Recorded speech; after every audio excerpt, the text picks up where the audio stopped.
अस्सलाम वालेकुम नाज़रीन, welcome to the programme economy in focus. मैं हूं आपकी मेज़बान नताशा हसीब। नाज़रीन, सबसे पहले मार्केट की भी बात करेंगे। आज के दिन हम देख सकते हैं एक थोड़ा सा हम कह सकते हैं डिक्लाइनिंग ट्रेंड शो किया मार्केट में, थोड़ा सा हम कह सकते हैं कि फ्लैट नोट भी हुआ, क्योंकि ओवरऑल जो सिचुएशन है उसके हवाले से मार्केट में कंसोलिडेशन प्रोसेस भी है और साथ साथ इसके बरक्स मार्केट में जो एक इकॉनमी की न्यूज़ है उसके इम्पैक्ट ज़्यादा ओवरशैडो हो रहे हैं।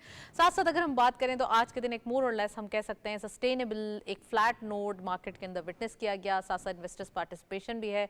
सेंटिमेंट्स जो है वो एक मिक्स हम कह सकते हैं कि सेंटिमेंट्स देखे गए आज के दिन। साथ साथ अगर हम थोड़ा सा इकोनॉमी के हवाले से न्यूज़ की बात करें तो काफ़ी सारी चीज़ें हैं, काफ़ी सारी न्यूज़ हैं जो हमारे पास इंटैक्ट दिखाई देती हैं। अब से कुछ देर पहले फाइनेंस मिनिस्टर साहब की भी जो आपने हमारे स्क्रीन पर एड्रेस देखा, उनका भी ये कहना था कि तमाम जो इनिशिएटिव्स इकोनॉमी के हवाले से लिए जा रहे हैं वो काफ़ी राइट डायरेक्शन में लिए जा रहे हैं। वो ये देखा ये जा रहा है कि अगर हम थोड़ा सा इंटरेस्ट रेट के हवाले से बात करें या फ्लेक्सिबिलिटी इन बिजनेसेस बात करें तो एक कंड्यूसिव इन्वायरमेंट हमें दिखाई दे रहा है। तमाम एसओईज के हवाले से उन्होंने बात की। जो भी अब वक्त आ गया है कि प्राइवेट जो हम कह सकते हैं बिजनेसेस हैं उनको प्राइवेट जो एक हम कह सकते हैं इनको एंट्री लेनी चाहिए। हमारी जो एक एसओईज हैं वो थोड़ी ब्लीड कर रही हैं। अभी हमने ये भी देखा कि तकरीबन जो न्यू जो हम कह सकते हैं कि अपॉइंटमेंट्स हैं उसके हवाले से 60% जो एक स्पेस थी उसको सॉल्व कर दिया गया है। और साथ साथ ये देखा जा रहा है कि किसी ना किसी तरीके से जो डेटा है, किसी ना किसी तरीके से जो हमारा जो एक हम कह सकते हैं ना कि खर्चे हैं उनको कम किया जाए, तो आमदनी ज़्यादा की जाए, खर्चे कम हो, एक डिसिप्लिन मैनेज हो, पूरे ईयरली हमारे पास जो एक बजट का हम कह सकते हैं कि एक सरप्लस हो वो ज़्यादा बेहतर है, डेफिसिट ना हो। तो इसके ऊपर फोकस किया गया। इसके ऊपर भी मजीद आज बात करेंगे। साथ साथ प्राइम मिनिस्टर साहब ने कुछ गुड न्यूज़ शेयर की, वो आप तक पहुँचाना है। हमने देखा कि तमाम जो टेक्सटाइल सेक्टर है, एक तो इसकी हाफ ईयरली जो एक कारकर्दगी आई है वो बड़ी कह सकते हैं हम खुशाइन है। इसके अंदर कुछ अच्छे नंबर्स जनरेट हुए। रेमिटेंसेस के हवाले से हमारे पास ईयरली एक रिकॉर्ड हाई बनने जा रहा है $36 बिलियन का, तो ये भी एक बड़ी खुशाइन बात है। साथ साथ आईटी सेक्टर यानी कि सर्विसेज सेक्टर में सबसे ज़्यादा हम कह सकते हैं कि एक्सपोर्ट के ग्रोथ चांसेस हैं। तो इसके ऊपर भी बात करेंगे आप क्या क्या न्यू डेवलपमेंट्स होने वाली हैं और क्या क्या चीज़ें हैं जो इंसेंटिफाई होने वाली हैं। और हम बात करेंगे कुछ और भी चीज़ें हैं, जो कुछ स्कीम्स हैं जो कि ख़ास कर कुछ सेक्टर्स को स्पेसिफिकली हम कह सकते हैं कि टारगेट करके दी जा रही है। ख़ासकर एग्रीकल्चर सेक्टर के लिए ट्रैक्टर स्कीम है, पंजाब में लॉन्च की जा रही है। ये बड़ी एक हम कह सकते हैं कि एक खुशखबरी होगी उन फार्मर्स के लिए जो चाहते हैं अपनी एग्रीकल्चर ग्रोथ में। और फिर इसका एक तरीका है, कुछ लॉटरी सिस्टम बनाया गया है, वो हम फिर डिटेल आपको बताएंगे। लेकिन साथ साथ अगर हम बात करें जो प्राइम मिनिस्टर साहब ने यूटिलिटीज़ स्टोर्स को भी कुछ इंसेंटिव्स दिए हैं, उसके हवाले से भी बात करना ज़रूरी है। 1.679 बिलियन रुपीज़ का इंसेंटिव यूटिलिटीज़ स्टोर्स को दिया गया है, जो कि अगेन आवाम के लिए एक टारगेटेड सब्सिडी है जो कि बहुत आसानी पैदा करेगी और एक मुतवसत तबका इससे फ़ायदा उठा सकेगा। एक्सपोर्ट के नंबर्स जुलाई टू दिसंबर एक इंक्रीज़ देखे जा रहे हैं, ये भी एक बड़ा एक खुशाइन बात है। 10.52% का इंक्रीज़ देखा गया है। तो I have a lot of back to back news.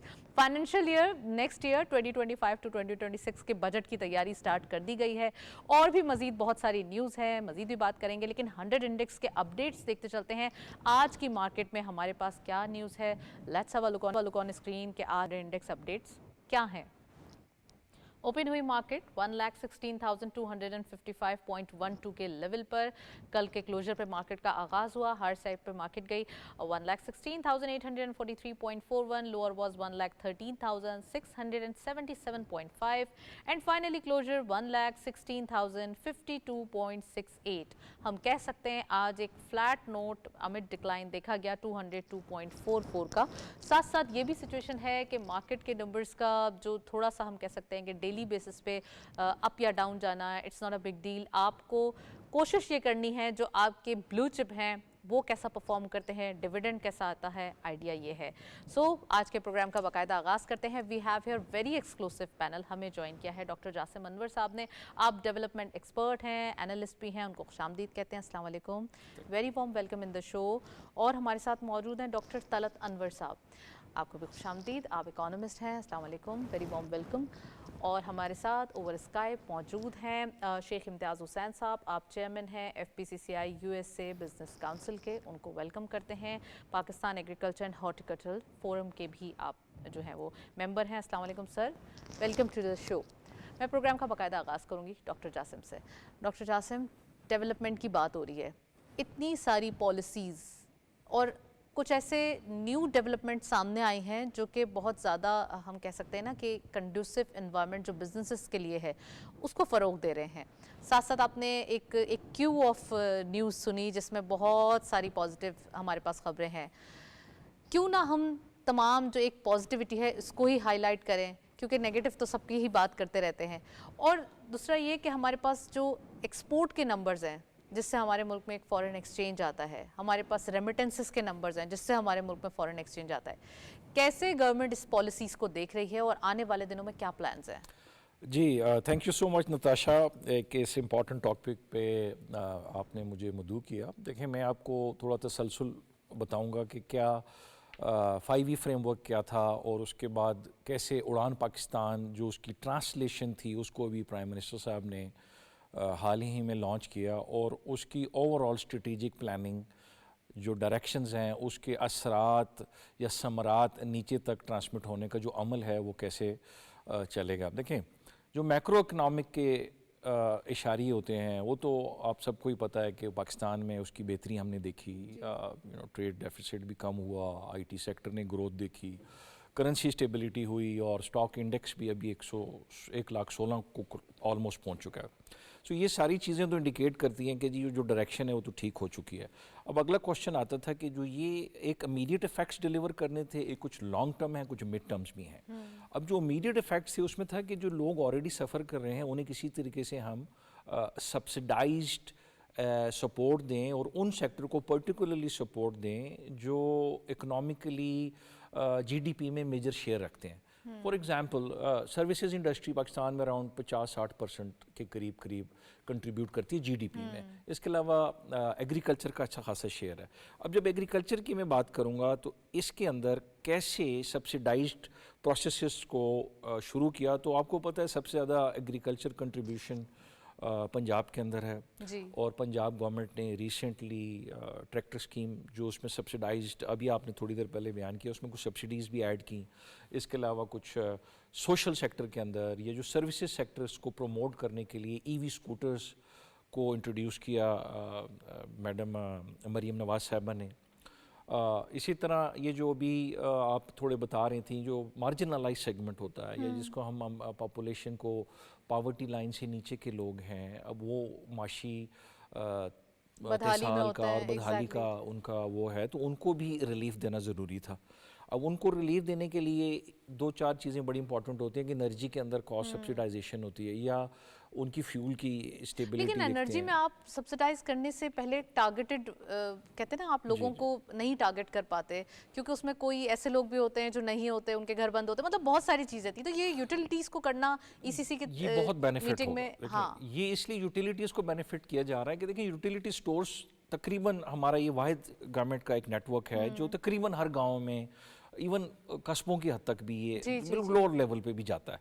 तो जब अगर इनको हम अपने cross and balance and check and balance रखते हुए एक ट्रांसपेरेंट तरीके से कमोडिटीज़ जो डे टू डे जो ज़रूरियात हैं, अगर वो पावर्टी कार्ड या शनाख्ती कार्ड भी आजकल लिंक किया हुआ है डाटा ने, यानी ब्यूरो स्टेटिस्टिक्स के साथ, ये जो हमारी BISP का डाटा है, तो उस डाटा के अगेंस्ट अगर कोई यूटिलिटी बेनिफिट आवाम को मिलता है तो उससे ऑब्वियसली उन्हें इमीडिएट रिलीफ मिलेगा। अब आपने कहा कि जी जो हमारी एक्सपोर्ट्स हैं उन पे कैसे प्लानिंग की जा रही है, तो जितने भी एक्सपोर्ट लेड बिजनेसेस हैं उनके इंक्यूबेशन सेंटर्स या उनकी जो ट्रेड की एग्रीमेंट्स हैं वो तो ऑलरेडी हाल में जी। हुआ, और अभी एम्बेसीज भी इंगेज हुई हैं कि हम फर्दर कैसे रीच आउट करें और क्वालिटी स्टैंडर्ड्स को कैसे मेंटेन करें। तो it's a combined efforts which are being taken up by the right. Current government which are definitely going to improve the FDIs as well as और export led economy. जी right. गुफ्तगू जारी है, एक ब्रेक के जानिब चलते हैं, फिर वापस आते हैं, प्रोग्राम का वहीं से आगाज़ करते हैं।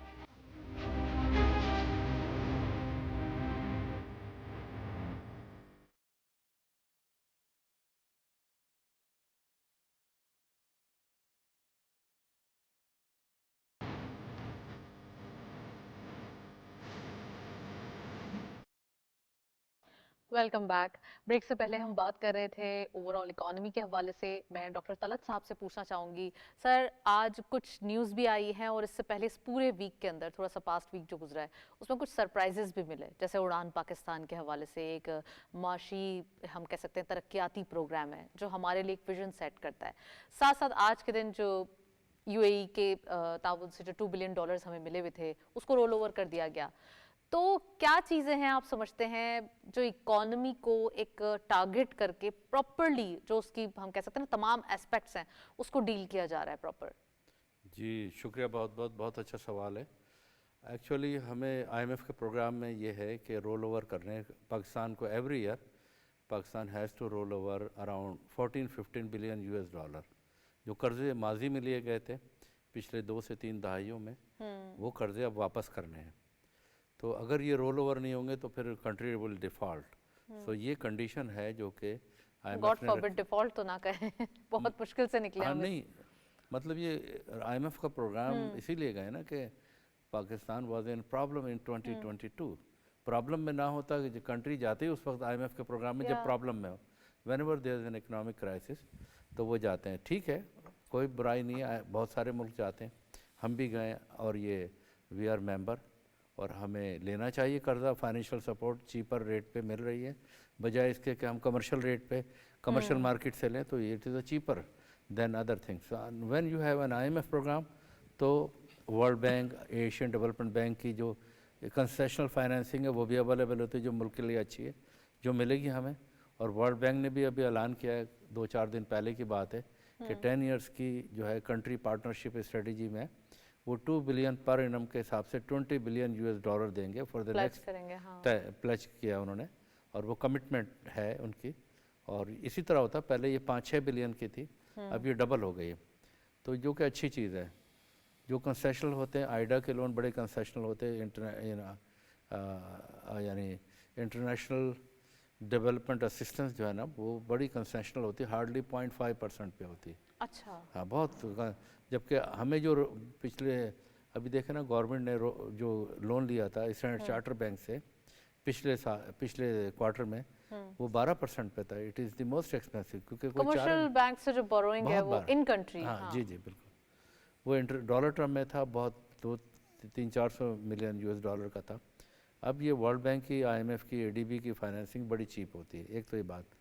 दूसरी ये कि ये खुशआइंद बात है, सऊदी अरब हमारा ब्रदर मुल्क है और सऊदी अरब और यूएई दोनों ने पैसे रखे हैं पाकिस्तान के फॉरेन एक्सचेंज को बढ़ाने के लिए, और वो उन्होंने रोल ओवर कर दिए, जो कि हमारे लिए बैलेंस ऑफ पेमेंट सपोर्ट के लिए और फॉरेन एक्सचेंज रिज़र्व को बढ़ाने के लिए अच्छी बात है कि वो बढ़ जाएंगे। अभी we are having a reserve of about 11 billion US dollar, जबकि 1-1.5 साल पहले 3 बिलियन की लोएस्ट लेवल पे चले गए थे। तो now we are at the more comfortable level. उस ज़माने में नहीं थे। वो जो पॉलिसीज़ अडॉप्ट की आफ्टर आईएमएफ, उसका ये नतीजा है कि आज रिज़र्व बढ़ गए, जो कि अच्छी बात है, हमको डिफ़ॉल्ट का कोई ख़तरा नहीं। एक तो बात होगी। दूसरी, जहाँ तक उड़ान पाकिस्तान है, वो ये है कि उड़ान पाकिस्तान प्रोग्राम एक विज़न है, एक नेक्स्ट 5 इयर्स में गवर्नमेंट क्या करेगी और उसके अगले 5 साल में क्या होना चाहिए, बाई 2035 गवर्नमेंट के क्या है। उसमें जो इम्पोर्टेंट इश्यूज़ हैं, यानी economy that is facing at the moment is relating to 5 Es, जो इन्वायरमेंट है, एनर्जी है, एम्प्लॉयमेंट है, एजुकेशन है, ये सारे जो है ना इश्यूज़ इन एरियाज़ में है, उनको फोकस करेगी।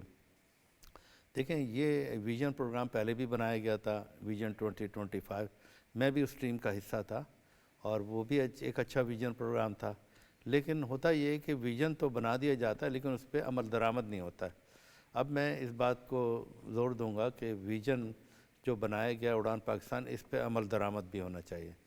अच्छा, अब जहाँ तक इसकी जो टारगेट्स का ताल्लुक है, एक मेजर टारगेट में, क्योंकि इसके लिए तो 2-3 प्रोग्राम चाहिए आपको, जी जी अगर जी। अलग-अलग आप डिस्कस करें तो ओवरऑल मैं विजन का बताऊंगा कि जी इन्होंने जो करंट पाकिस्तान की जीडीपी है वो है तकरीबन 373 बिलियन यूएस डॉलर, उसको ये डबल करेंगे ऑलमोस्ट, जो 850 बिलियन यूएस डॉलर के करीब ले जाएंगे और ये 1 ट्रिलियन तक ये ले जाएंगे, जो इनका प्लान है अगले 10 सालों में।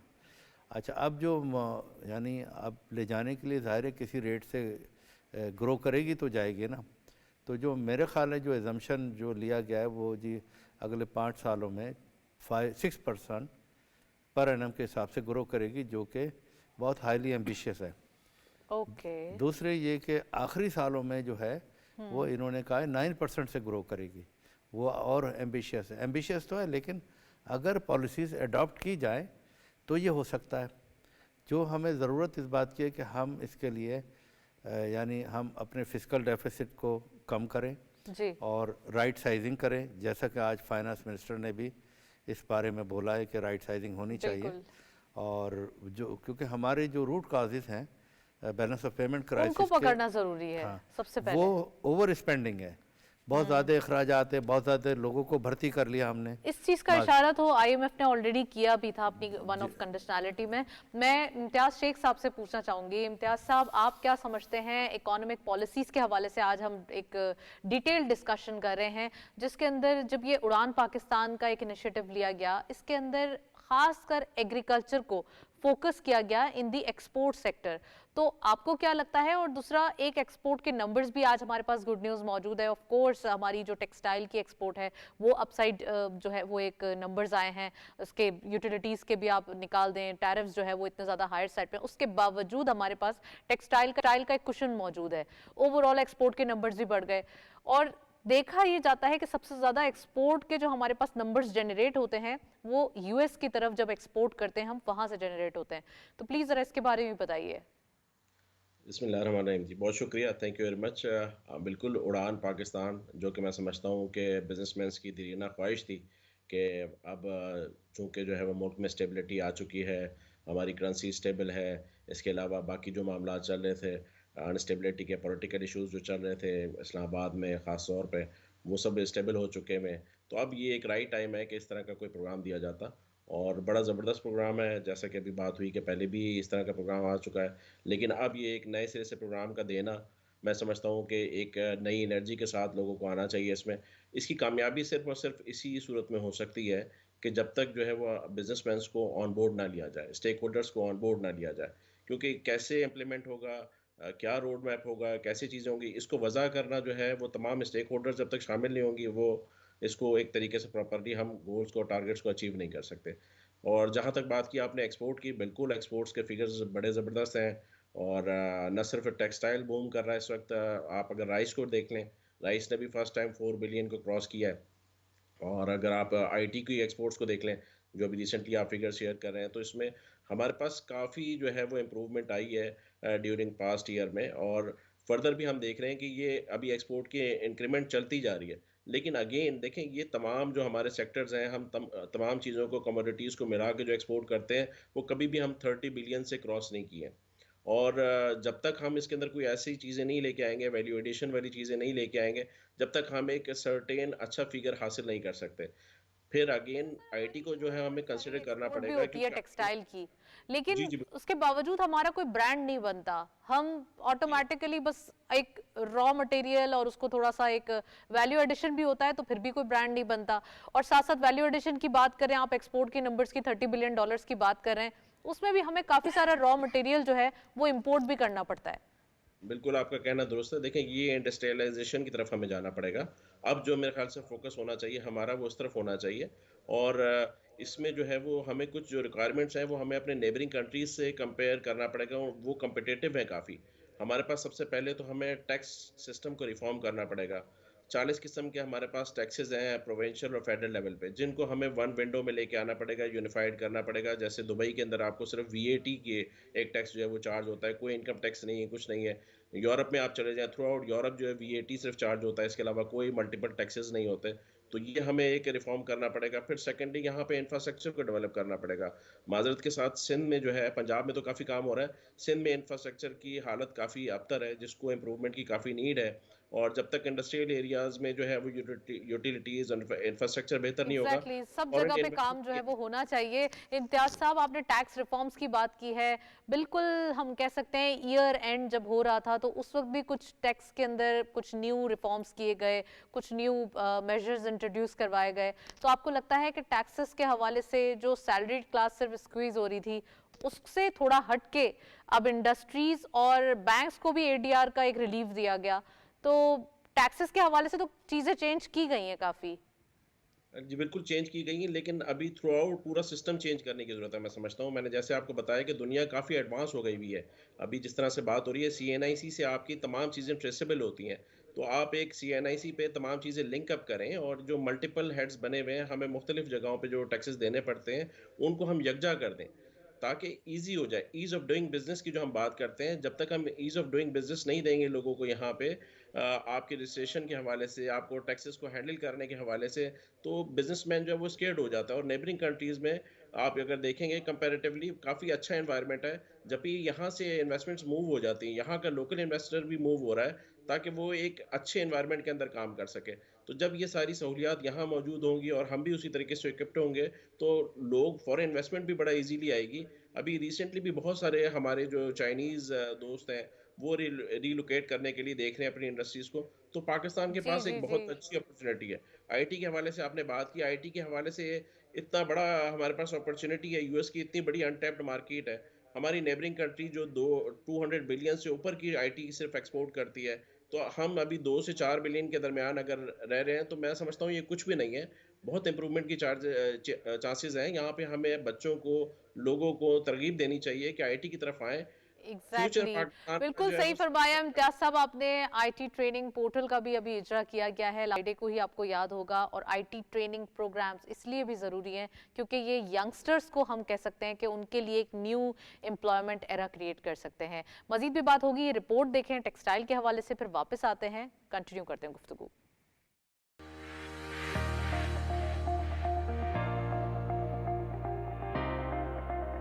पाकिस्तान की टेक्सटाइल सनत को मुल्की मईशत के लिए रीढ़ की हड्डी का दर्जा हासिल रहा है। ये सनत मुल्की जीडीपी में लगभग 8.5% हिस्सा डालती है। सनती अफरादी कुव्वत के तकरीबन 40% वर्कर्स को मुलाजमतें फ्राहम करती है और मुल्की बरामदात का तकरीबन 60% हिस्सा टेक्सटाइल के सनत से मुताल्लिका पैदावार पर मुश्तमिल होता है। आलमी सतह पर पाकिस्तान अपने आला मयार के कपास के धागे, कपड़े, मलबूसात, बिस्तर की चादरें और तौलिए के लिए मुनफरिद पहचान रखता है। वतन अजीज यूरोप, अमरीका, चीन और मशरक वस्ता जैसे ममालिक में टेक्सटाइल मसनूआत का बड़ा बरामद कुनिंदा है। टेक्सटाइल शोबे की ये सलाहियत जाहिर करती है कि ये सेक्टर ऐसी मसनूआत तैयार कर सकता है जो आलमी मयार पर पूरा उतरती हैं। हालिया दिनों में मुल्की टेक्सटाइल की बरामदात में 10% इजाफा देखा गया है।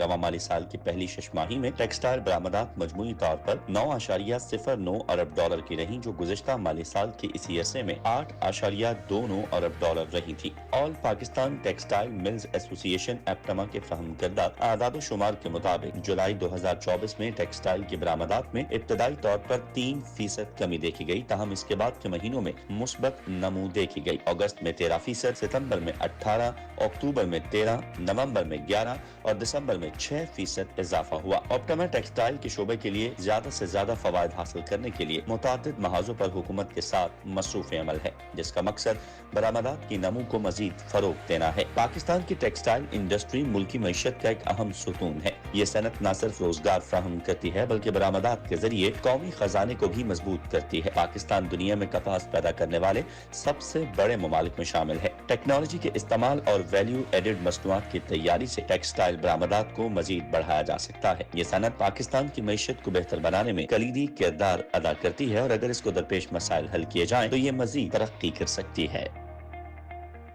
जी, रिपोर्ट आपने देखी, इसके अंदर काफ़ी सारे पॉइंट्स रेस किए गए हैं, जिसमें से सबसे अहम पॉइंट ये है कि हमें वैल्यू एडिशन करना होगा। मैं डॉक्टर जासिम से पूछूंगी, वैल्यू एडिशन करना क्यों इतना डिफ़िकल्ट है? टेक्सटाइल के अंदर हमारी वन ऑफ, हम कह सकते हैं, एक्सपोर्ट की बैकबोन हमेशा से, यानी कि 80, अगर 100% में एक्सपोर्ट कर रहे हैं तो 80% टेक्सटाइल के ऊपर इन्हिसार होता है। उसके बावजूद वैल्यू एडिशन में हम थोड़ा सा कहीं ना कहीं पीछे रह जाते हैं। जी देखें, मैं इम्तियाज़ साहब को भी कमेंट करूंगा कि उन्होंने बड़ी राइट साइड की तरफ इशारा किया कि इन्वेस्टर्स को ईज़ ऑफ बिज़नेस की अपॉर्चुनिटीज़ और प्लस उन्हें राइट स्किल सेट किसी भी मुल्क में जब मिलता है तो देन ऑब्वियसली वो इन्वेस्ट करने के लिए रेडी हो जाते हैं। ऑब्वियसली और पैरामीटर्स भी होते हैं, law and order and peace and other policies और उनका तसलसल and political stability, certain factors हैं। अब जहाँ वैल्यू एडिशन की हम बात करते हैं तो पर एकड़ प्रोडक्शन नंबर 1 फैक्टर क्या एक ये तो मतलब ऑब्वियसली जब किसी फार्मर को उसका बेनिफिट होगा, ईज़ ऑफ बिजनेस का, एक्सपोर्ट का अपॉर्चुनिटीज़ होंगी, इंटरनेशनल ट्रेड एग्रीमेंट्स होंगे और उसकी प्रोडक्शन क्वालिटी इंटरनेशनल मयार पे पूरी उतरेगी तो नेचुरली उसे ऑर्डर्स मिलेंगे। पाकिस्तान एक वक्त में अच्छी खासी कॉटन को एक्सपोर्ट करता रहा है और अभी भी कुछ हद तक हो भी रही है, और उसको फर्दर इम्प्रूव करने के लिए क्या किया जा रहा है, जो उड़ान पाकिस्तान के अंदर एक मेजर फोकस भी है, वो ये है कि हमें क्वालिटी स्टैंडर्ड्स के ऊपर जो राइट स्किल सेट है ना, ह्यूमन स्किल सेट, क्योंकि इंडस्ट्रियलाइजेशन को अगर प्रमोट करना है, whether it's export oriented industry या होम ग्रोन इंडस्ट्री और whatever, आपको एक राइट स्किल सेट चाहिए जो कंपेटिटिव मार्केट के साथ ट्रेंड हो। This is number 1 criteria. Number 2, आपको ईज ऑफ बिजनेस चाहिए, आपको सिंगल विंडो ऑपरेशंस जो हैं वो सपोर्ट जैसे SIFC आपके इन्वेस्टर्स के लिए है, और उसमें बहुत सारे इकदाम किए गए। रिसेंटली मैं एक विजिट पे था तो ये PSW विंडो 1 विंडो ऑपरेशन के मतलब एक ही जगह आप इजीली LC खोलने के लिए भी और बहुत सारी चीज़ें एक्सपोर्ट इंपोर्ट के हवाले से आपको काफ़ी सारी सपोर्ट कस्टम डिपार्टमेंट ने देनी शुरू कर दी। इसी तरह FBR ने टैक्स के नेट को बढ़ाने के लिए भी काफ़ी सारी की। तो वैल्यू एडिशन के लिए जो मोस्ट इंपॉर्टेंट चीज़ है वो है आपकी रिसर्च एंड डेवलपमेंट। सो आपकी R&D जो है वो इंडस्ट्रियल सेक्टर के साथ, एकेडेमिया के साथ और रिसर्च सेंटर जब मिल के एक नेक्सस डेवलप कर लेते हैं तो देन उस पे आपको उसके रिजल्ट्स कुछ अरसे में आना शुरू हो जाते हैं। फिर देन ऑब्वियसली इसमें और अवामिल भी हैं कि आपकी जो इंडस्ट्रियल सब्सिडीज़ हैं वो कितनी हैं और आपकी ओवरऑल प्रोसेस पूरा कितना कंड्यूसिव है।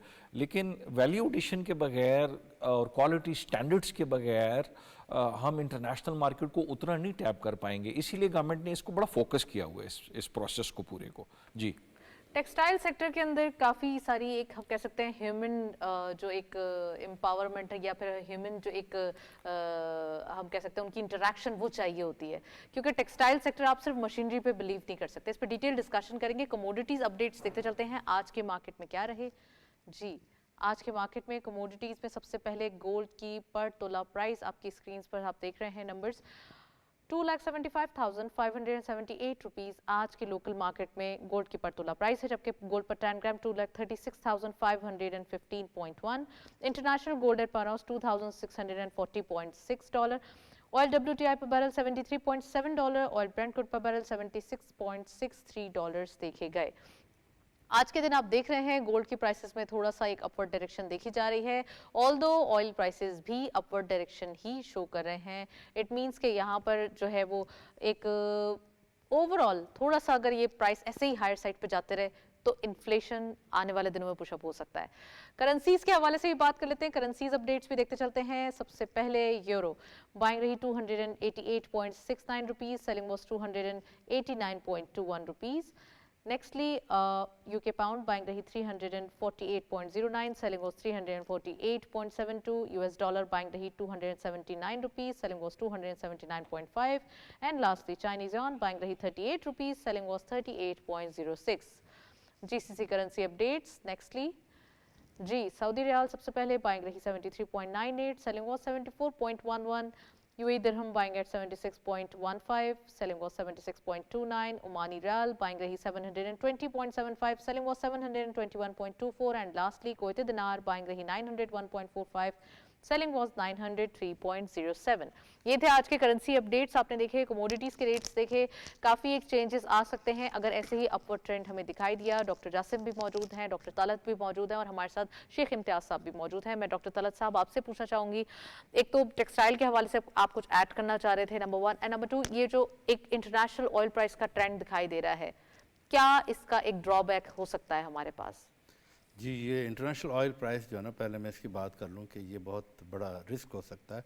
ये स्लाइटली बढ़ी है, 73 से 76 हुई है, लेकिन अगर ये $90 बैरल चले गई ना तो ये बहुत प्रॉब्लम हो जाएगा पाकिस्तान की इकोनॉमी के लिए, क्योंकि पेट्रोलियम प्राइसेस हमें रिवाइज करनी पड़ेंगी और फिर पेट्रोल महंगा होता है तो आपको पता है हर चीज़ महंगी हो जाती है, तो एक रिस्क फैक्टर है। तो होपफुली देखें कि इंटरनेशनल जो खुदा खुदा करके हम एक इन्फ्लेशन के सिंगल डिजिट में आए हैं। आए हैं तो फिर हम यानी ये मैं समझता हूँ, देखें जो चेंज ऑफ एडमिनिस्ट्रेशन यूएस में हो रही है उसका भी एक इम्पैक्ट आता है इंटरनेशनल जो ओपेक इसके कंसर्न्स को मीट नहीं करेगा।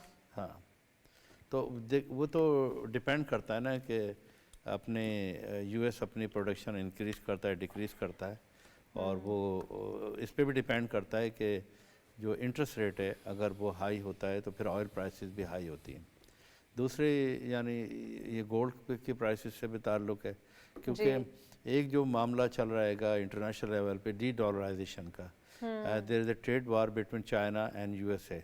या वी हैव सीन दैट, एक रेगुलेटरी ड्यूटी वॉर थी इनकी। 100% Trump said that I am going to put 100% duty on Chinese import and Chinese goods will not. This is the reason they are trying to shift their industries to Pakistan, जब भी तो हमारे लिए भी एक win win situation हो जाती है। दिस इज अ चलिए जो भी हो फायदा तो हमारा ही होता है।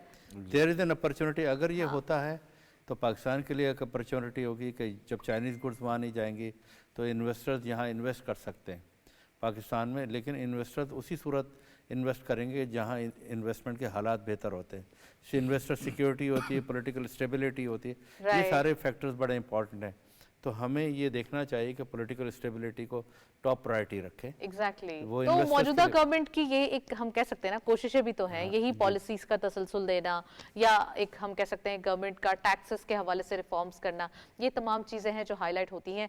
मैं शेख इम्तियाज़ साहब आपसे पूछना चाहूँगी कि एक तो ये जो कंसर्न डॉक्टर तलत साहब ने उठाया उसके हवाले से भी बात कीजिए, और दूसरा ये कि अब हम देख रहे हैं टैक्सेस के हवाले से आपने जिक्र किया, एग्रीकल्चर सेक्टर को भी टैक्स नेट में लाया जा रहा है। अगर इन्फ्लेशन के हवाले से पेट्रोलियम प्राइसेस का कुछ इम्पैक्ट होता है और इन्फ्लेशन पुश होती है दोबारा, क्योंकि फेड भी रेट कट कर रहा है, तो कैसे ये सिनेरियो बनेगा?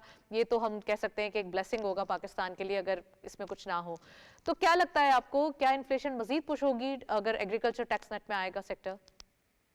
जी देखिए, बहुत अच्छी बात है, मैं समझता हूँ अल्टीमेटली हम सबको टैक्स नेट में आना चाहिए और इससे कभी भी इनकारी नहीं है। एग्रीकल्चरिस्ट फार्मर जो है वो हमेशा से टैक्स देता रहा है। जो जितने भी इनपुट्स हैं आपको पता है कि वो ज़्यादातर उसमें इंपोर्ट हो रहे हैं, फर्टिलाइज़र्स हैं और केमिकल्स हैं और स्प्रे हैं, पेस्टिसाइड्स हैं, उन सब पे ऑलरेडी बेतहाशा टैक्सेस दिए जा रहे होते हैं। तो जैसे कि मैंने बात की, अगर वन विंडो हो जाएगा तो आसानी रहेगी कि उनको फाइलिंग के अंदर आसानी रहेगी। फार्मर भी कॉम्प्लिकेशन से घबराता है कि कंफ्यूज सिस्टम में जाने से बेहतर है कि वो एक वन विंडो सिस्टम के तहत जब वो टैक्स फाइल करे उसके लिए आसानी रहेगी। और जहाँ तक बात रही फ्यूल प्राइसेस की, अगर फ्यूल प्राइसेस डेफिनेटली इंक्रीज़ करेंगी तो वो सबके लिए हमारे यहाँ पे इन्फ्लेशन हाई होगा और हमारी प्रॉब्लम्स होंगी। अगेन एक बात हुई जो डॉक्टर साहब ने बात की, दोनों साहबान ने, जो ट्रम्प आ रहे हैं मैं समझता हूँ वो प्रो बिजनेस है बहुत, और एक अनप्रेडिक्टेड इंसान है।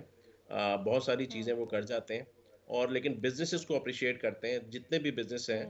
तो एक हमारे लिए एक अपॉर्चुनिटी बन रही है। इसके लिए हमें घबराना नहीं चाहिए किसी भी तरीके से। पाकिस्तान के लिए विन विन सिचुएशन होगी और मैं समझता हूँ जब ये आएंगे और जो पॉलिसीज़ आएंगी तो हमारे लिए जो है मज़ीद अपॉर्चुनिटीज़ खुलेंगी, मज़ीद अपॉर्चुनिटीज़ ओपन होंगी, तो हमें टैप करना चाहिए। और जितने भी नेबरिंग कंट्रीज़ हैं वाकई वो यकीनन इसीलिए रिलोकेट कर रहे हैं कि पाकिस्तान को एज हासिल है। हमें करंटली भी हमारा जीएसपी अभी रिन्यूअल के लिए दोबारा गया है, जिसमें हमें 5000 प्रोडक्ट्स जो हैं वो यूएस के लिए ड्यूटी फ्री एक्सपोर्ट करने की परमिशन है, जो कि हमारे कंपटीटर्स को नहीं है। जिसमें जो है वो हमारे नेबरिंग कंट्रीज़, या अगर आप ले लें इंडिया, बांग्लादेश वगैरह, ख़ास तौर पे चाइना जो है, जब इनको ये एज हासिल नहीं होगा तो पाकिस्तान के पास एक अपॉर्चुनिटी होगी। इसको हमें अवेल करना चाहिए। इसके लिए बहुत सर ज़रूरी कैसे है। अवेल कर सकते हैं इसको, किस तरीके से अवेल किया जाएगा? देखिए, अवेल इसी तरीके से किया जाएगा, ईज ऑफ डूइंग बिजनेस। यहाँ बिजनेसमैन को कंफर्ट लेवल एक दिलाया जाए, इन्वेस्टर को एक कंफर्ट लेवल दिलाया जाए कि आप जो बिजनेस कर रहे हैं आपके लिए हम ये अपॉर्चुनिटीज़ अवेलेबल होंगी वन विंडो वाली, ताकि आपको कोई भी डिपार्टमेंट, कोई भी एजेंसीज, कोई भी और मामलात में आपको पढ़ने की ज़रूरत नहीं है। आपका एक ही फोकस हो कि अपने बिजनेस को एनहांस करें, अपने जो है बिजनेस की जो है वो वॉल्यूम्स बढ़ाएं। तो जब बिजनेसमैन का फोकस पीस ऑफ माइंड के साथ बिजनेस की तरफ होगा तो इंशाल्लाह मुझे ये बिल्कुल यकीन है कि हमारी एक्सपोर्ट्स न के डबल हो जाएंगी बल्कि हम 100 बिलियन का बेंचमार्क भी क्रॉस कर जाएंगे जल्द इंशाल्लाह। राइट, $50 बिलियन का तो वैसे ही हमने इस साल का टारगेट रखा है। डॉक्टर आसिम, आपसे पूछना चाहूँगी, बस लास्ट से हैं प्रोग्राम के, टेक्सटाइल सेक्टर की एक्सपोर्ट का बढ़ना, जो कि हमारे पास जीएसपी प्लस स्टेटस है, जो कि हमारे नेबरिंग कंट्रीज के पास नहीं है, तो चले हमें ये भी अपने टैरिफ को हम मोर और लेस करके थोड़ा लेवल कर लेते हैं और अपने लिए हम किसी ना किसी तरीके से अपॉर्चुनिटीज तलाश करते हैं। क्या लगता है और मजीद मार्केट टैप करनी चाहिए? क्या हमारे पास कैपेसिटी है? इतना टेक्सटाइल क्या बर्दाश्त कर सकता है? जी वैसे तो आपने बिल्कुल मेरे दिल की बात की। देखें, अभी थोड़ी देर पहले ही हम बात कर रहे थे change of government, global politics, global power balance की शिफ्टिंग की बात कर रहे थे हम। और इसी तरह कैनेडियन प्राइम मिनिस्टर का रिज़ाइन देना और ट्रंप का एक बयान देना कि जी हम 51वीं स्टेट चाहते हैं कि बन जाए, और साथ ही उसका चाइना के साथ पावर शिफ्ट के एक ऊपर जियोपॉलिटिकल सिचुएशन है। हाँ। तो पाकिस्तान को इस स्टेज पे एक न्यूट्रल पोजीशन अडॉप्ट करनी है। पाकिस्तान को अपने सारे फोकसेस और सारी एनर्जीज, SCOs इज़ गुड, आपकी चाइना के साथ रिलेशनशिप शुड मेंटेन, बट इसके साथ साथ brick plus US based government level के ऊपर निगोशिएशन एंड इंगेजमेंट रिक्वायर्ड है। क्योंकि अमेरिका एक बहुत बड़ी मार्केट है, they are searching for cheap labors and a ground to combat and compete China as well as India। तो पाकिस्तान तो इस वक्त राइट टाइम है कि वो इन सब चीज़ों को कैपिटलाइज करे और ताकि उसकी जो रिक्वायर्ड टारगेट्स हैं वो अचीव कर सकें। और डिप्लोमेसी होनी चाहिए, economic diplomacy. This is economic time, this is economic diplomacy, and we should only focus on our own state interest rather than anybody's interest। Ji right मैं डॉक्टर तलत साहब आपसे पूछना चाहूंगी कि इकोनॉमिक डिप्लोमेसी की बात हो रही है और हमें ये देखना है कि हमारे रिलेशन सबके साथ अच्छे भी हों, साथ साथ बिजनेसेस भी हों। सिर्फ रिलेशन अच्छे करके और सिर्फ बिजनेस के बाद ही वो एक कह सकते हैं ना कि पूरा दुराए हो सकता है। तो क्या लगता है आपको कि एक इकोनॉमिक डिप्लोमेसी के लिए US मार्केट सबसे बड़ी मार्केट हमारे पास मौजूद है, इसको मजीद एक यूटिलाइज करने की जरूरत है, मजीद सेक्टर्स के अंदर इन्वॉल्व करने की जरूरत है? जी थैंक यू नताशा, बहुत अच्छा सवाल है। असल में बात देखें ना कि Pakistan US is the one of the largest trading partner of Pakistan. Last year जो ट्रेड था $10 बिलियन का था, जो कि पाकिस्तान के फेवर में था। Balance of trade was in favour of Pakistan and we earn dollars from US market. और वहाँ से हमारी इंपोर्ट कम है, तकरीबन मेरा ख्याल 2.5-3 बिलियन का सरप्लस है हमारे पास, तो हमारे फेवर में है। तो अब हम इसको मज़ीद, हमें US से अच्छे रिलेशन चाहिए और उनकी जो मार्केट में जो उनके जो रिलेशन इंटरनेशनल लेवल पे चाइना रशिया के साथ जो इंटरनेशनल ट्रेड वॉर चल रही है, उस कॉन्टेक्स्ट में अगर वो लूज़ करते हैं मार्केट चाइना या रशिया, स्पेशली चाइनीज़ गुड्स अगर मार्केट लूज़ करते हैं तो पाकिस्तान को रिप्लेस करना चाहिए, क्योंकि any country can do it. So हम सिमिलरली, ये तो इकोनॉमिक डिप्लोमेसी की बात होगी, हमें अपने इकोनॉमिक इंटरेस्ट को देखना चाहिए। हमें ये नहीं कहना चाहिए कि जी हमारे इनसे कोई दोस्ती है या मोहब्बत है, ठीक है ना। हम अपने इकोनॉमिक इंटरेस्ट सबके साथ ही, हम तो वैसे पीसफुल कंट्री, हम तो सबके साथ ही अच्छी बातें करते हैं। सेकंडली जो चाइना का कॉन्टेक्स्ट है ना, क्योंकि ये बड़ा यानी एक ट्रेड ऑफ है कि अगर US के साथ जाते तो चाइना नाराज होते, ये सब आप जानते हैं जो मामला चल रहे। लेकिन सर हम चाहते हैं ना कि बिजनेसेस फरोग पाएं, इसमें किसी की नाराजगी या किसी की दोस्ती तो सबसे बढ़कर है बिजनेस में आपको यूरोप और अमेरिका से ताल्लुकात अच्छे रखने पड़ेंगे और इकोनॉमिक डिप्लोमेसी अडॉप्ट करनी पड़ेगी। जहाँ तक स्ट्रेटेजिक पार्टनरशिप का ताल्लुक है और जियो पॉलिटिक्स है, उसमें China is a number 1 priority. Right. क्योंकि आपको यहाँ वो जो उनकी अटेम्प्ट है CPEC में और BRI में, बेल्ट एंड रोड इनिशिएटिव, बिल्कुल वो भी ज़्यादा इंपैक्ट है। चाइना हमारा स्ट्रेटेजिक पार्टनर है जी, और उसके साथ हमें ये पार्टनरशिप कंटिन्यू करना चाहिए, इस पे कॉम्प्रोमाइज़ नहीं करनी चाहिए। लेकिन जहाँ तक as long as our economic interest are concern either with USA और विद EU, हमें वो परस्यू करना चाहिए और हमें उसमें मज़ीद जो है ना हमारे लिए जो अपॉर्चुनिटीज़ जो निकल रही हैं निकलेंगी, वो हमें फैच करना चाहिए। राइट चलें, well thank you so much doctor Talat साहब, आप हमारे साथ मौजूद रहे। डॉक्टर जासिम आपका बहुत बहुत शुक्रिया, और शेख इम्तियाज साहब आपने ज्वाइन किया ओवर स्काइप, आपका भी बहुत बहुत शुक्रिया। आज के दिन हमने डिटेल डिस्कशन की डेवलपमेंट एंड पॉलिसीज़ जो कि गवर्नमेंट की जानिब से दी जा रही हैं, उसमें काफ़ी चीज़ें हैं जो डेली बेसिस पे हमारे सामने आ रही हैं, और सबसे अच्छी बात यह है कि तमाम चीज़ें सिर्फ इसीलिए दी जा रही हैं कि किसी ना किसी तरीके से इकॉनमी का पहिया चलता रहे और ये तमाम चीज़ें अलाइन हो सकें। That's it. इसी नोट पर प्रोग्राम को वाइंड अप करते हैं, इजाज़त दीजिए, अल्लाह हाफ़िज़।